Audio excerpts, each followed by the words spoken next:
दोस्तों, yes bank की बात करें तो कंपनी ने क्वार्टर टू के रिजल्ट को डिक्लेयर कर दिया है। अब रिजल्ट में प्रॉफिट बढ़ा है कंपनी का साल दर साल के हिसाब से, लेकिन क्वार्टर ऑन क्वार्टर बेसिस पे कमी आई है।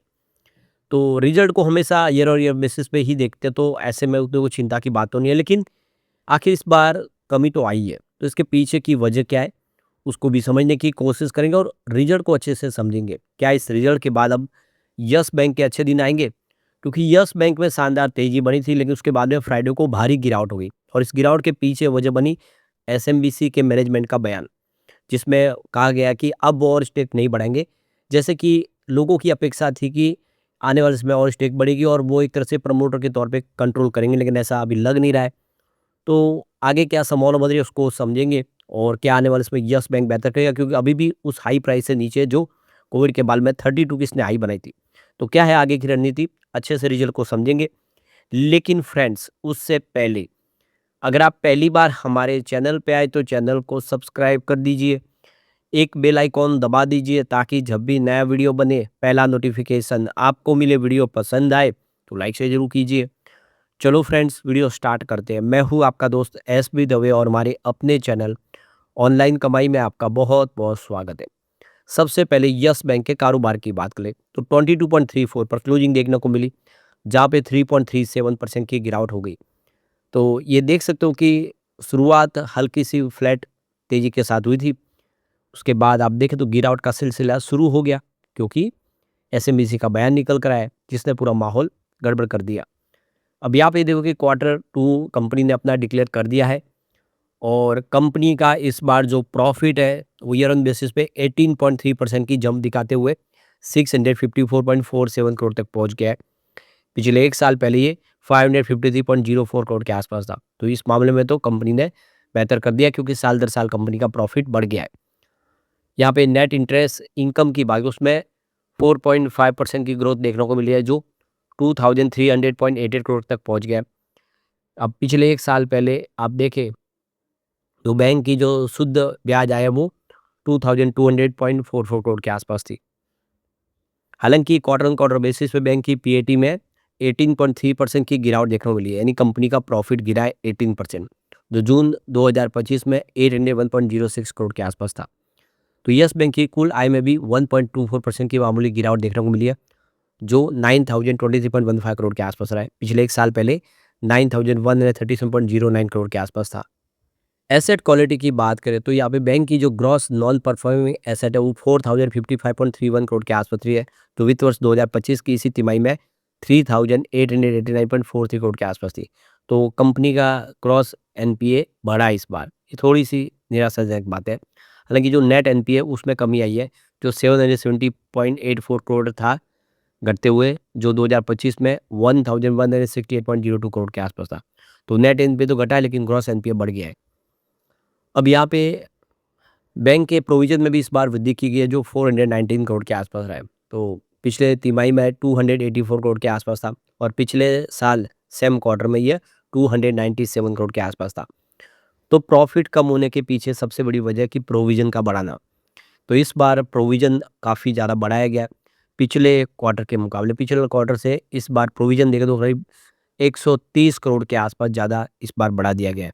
तो इसका भी असर देखने को मिला कि क्वार्टर ऑन क्वार्टर बेसिस में प्रॉफिट में कमी आई है। अब हम चलते हैं रिजल्ट को पिछले 2 सालों से कंपेयर करके देखते हैं कि कैसा रिजल्ट रहा है। सबसे पहले बात कर लेंगे रेवेन्यू की।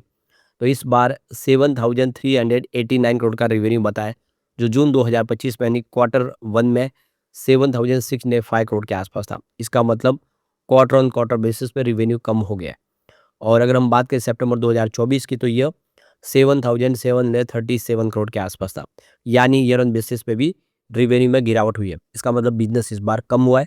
थोड़ी सी प्रॉब्लम जरूर है, क्योंकि लगातार बढ़ रहा था, इस बार आंकड़े थोड़े से निराशाजनक है। सितंबर 2023 से कंपेयर करें तो बढ़ा है, क्योंकि सितंबर 2023 में ये रेवेन्यू 6714 करोड़ के आसपास था। इंटरेस्ट की बात इस बार 5093 करोड़ का इंटरेस्ट रहा है, जो पिछले क्वार्टर में 5235 करोड़ के आसपास था, जबकि पिछले साल सेम क्वार्टर में 5544 करोड़ के आसपास था और सितंबर 2023 में ये 4794 करोड़ के आसपास था। तो यहाँ पे इंटरेस्ट में कमी आई है। खर्च की बात हो इस बार 3129 करोड़ के आसपास रहा, जो पिछले क्वार्टर में 3110 करोड़ के आसपास था। तो ये भी एक प्रॉब्लम है, जो रेवेन्यू तो यहाँ पे कम हो गया लेकिन सामने खर्च बढ़ा है इस बार बैंक का क्वार्टर ऑन क्वार्टर बेसिस पे। और अगर हम बात करें सितंबर 2024 की, तो ये 2984 करोड़ के आसपास था। तो ईयर ऑन बेसिस पे खर्च इस बार बढ़ा है। अब बात करें सितंबर 2023 की, तो खर्च 2883 करोड़ के आसपास था। बात करें फाइनेंसिंग प्रॉफिट की, तो इस बार -833 करोड़ के आसपास रहा है, जो जून 2025 में यानी क्वार्टर वन में -740 करोड़ के आसपास था। यानी इस बार फाइनेंसिंग प्रॉफिट निगेटिव बढ़ा है।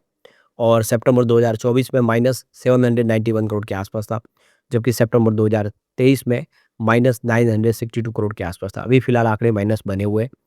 अब बात करेंगे अदर इनकम की, तो इस बार 1724 करोड़ की अदर इनकम रही है, जो पिछले क्वार्टर में 1825 करोड़ के आसपास की अदर इनकम थी। तो यहाँ पे अदर इनकम में भी इस बार लगभग 100 करोड़ की कमी रह गई है। इस वजह से भी क्वार्टर ऑन क्वार्टर बेसिस पे प्रॉफिट में देखने को कमी देखने को मिल रही है।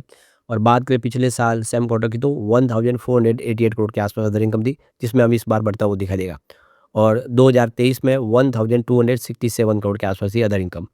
अब बात करें प्रॉफिट बिफोर टैक्स की, तो इस बार 891 करोड़ का प्रॉफिट बिफोर टैक्स बताए, जो पिछले क्वार्टर में 1085 करोड़ के आसपास था। यानी क्वार्टर ऑन क्वार्टर बेसिस पे प्रॉफिट में कमी आई है। तो अगर हम अच्छे से समझे तो कोई ये प्रॉफिट कम नहीं हुआ है, क्योंकि आप देख सकते हो कि ये जो कमी दिखाई दे रही है लगभग यहाँ पे 120-30 करोड़ के आसपास की कमी दिखाई दे रही है पिछले क्वार्टर के मुकाबले। तो 100 करोड़ तो अदर इनकम ही इस बार कम हुई है, तो वो आप समझ सकते हो। और दूसरी बात है कि इस बार प्रोविज़न भी लगभग 130 करोड़ बढ़ाया गया है, तो उसी वजह से क्वार्टर ऑन क्वार्टर बेसिस पे प्रॉफिट कम, बाकी ओवरऑल प्रॉफिट बढ़ता वही दिखाई देगा रही है, अगर प्रोविज़न नहीं बढ़ाया होता और इस बार अदर इनकम थोड़ी कम नहीं हुई होती तो। और हम बात करें पिछले साल सेम क्वार्टर की, तो ये 697 करोड़ के आसपास थी, उस हिसाब से अच्छी खासी वृद्धि हुई है। और 2023 में 304 करोड़ के आसपास थी, उस हिसाब से प्रॉफिट लगभग 3 गुना हुआ है। अब बात कर ले इसके नेट प्रॉफिट की, तो इस बार 664 करोड़ का नेट प्रॉफिट बताया, जो पिछले क्वार्टर में 809 करोड़ के आसपास था। और पिछले साल सेम क्वार्टर में 567 करोड़ के आसपास था, जबकि 2023 में ये 229 करोड़ के आसपास था। तो प्रॉफिट लगातार बढ़ा है, कोई चिंता की बात नहीं। पिछले क्वार्टर में प्रॉफिट बढ़ा है ज़रूर, इसके पीछे वजह इस बार प्रोविज़न का बढ़ाना और अदर इनकम में कमी होना। तो ये है वजह, बाकी मेन मुख्य बिज़नेस से प्रॉफिट हुआ है कंपनी का। ईपीएस इस बार ₹0.21 के आसपास रहा है, जो पिछले क्वार्टर में ₹0.26 के आसपास था, जिसमें कमी आई है। लेकिन पिछले साल सेम क्वार्टर में ₹0.18 के आसपास था, उस हिसाब से वृद्धि हुई अच्छी खासी। और 2023 में मात्र ₹0.08 के आसपास था। अब बात करें ग्रॉस एनपीए की, तो इस बार 1.60% के आसपास रहा है, जो पिछले क्वार्टर में सेम था, अनचेंज था। और पिछले साल सेम क्वार्टर में भी वही था 1.60%, लेकिन 2023 में ये 2% के आसपास था, जो अभी कम हुआ है ग्रॉस एनपीए। नेट एनपीए की बात करें, इसमें 0.30% के आसपास रहा, जो पिछले क्वार्टर में भी अनचेंज था, लेकिन पिछले साल सेम क्वार्टर में ये 0.50% के आसपास था। उस हिसाब से पिछले साल के मुकाबले ग्रॉस एनपीए भी कम हुआ है और नेट एनपीए भी कम हुआ है। और यहाँ तक कि अगर आप देखें 2023 में 0.90% के आसपास था। तो ये एक अच्छी जीत है कि कंपनी का नेट एनपीए कम हो रहा है, और ऐसे में उम्मीद है कि आने वाले समय यस बैंक फिर बेहतर करेगी। तो कुल मिला के रिजल्ट बेहतर रहा है। और यहाँ पे अगर आप देखें तो फ्राइडे को भारी भरकम गिरावट हुई, इसके पीछे वजह की एसएमबीसी के एक अधिकारी ने जो बयान दिया है कि 24.99% की होल्डिंग एसएमबीसी ने ले ली है यस बैंक में, जो एक तय सीमा थी आरबीआई के द्वारा, उससे आगे होल्डिंग बढ़ाने का उनका इरादा नहीं है। तो इसने एक माहौल नेगेटिव बना दिया। लग रहा था कि वो 51% तक की स्टेक लेके एक प्रमोटर के तौर पे आएँगे और कंट्रोल अपने हाथ में लेंगे, लेकिन ऐसा लग नहीं रहा, जिससे एक माहौल गिर गया। लेकिन कोई चिंता की बात नहीं, आने वाले समय स्थिति बदलेगी, क्योंकि यस बैंक में अब आने वाले समय काफ़ी बेहतर उम्मीदें दिखाई दे रही है। कंपनी लगातार अपने बिज़नेस को बढ़ा रही है, तो आने वाले समय शेयर की प्राइस नीचे, तो ये डेफ़िनेटली बेहतर करेगा। लेकिन फ्रेंड्स, कोई भी इन्वेस्टमेंट करने से पहले अपने फाइनेंशियल एडवाइज़र से एडवाइस ले ले, या अपना खुद का रिसर्च करें, क्योंकि मैंने वीडियो आपके एजुकेशनल पर्पज़ के लिए ही बनाया। वीडियो पसंद आए तो लाइक से ज़रूर कीजिए और चैनल को सब्सक्राइब कर दीजिए। Thank you friends.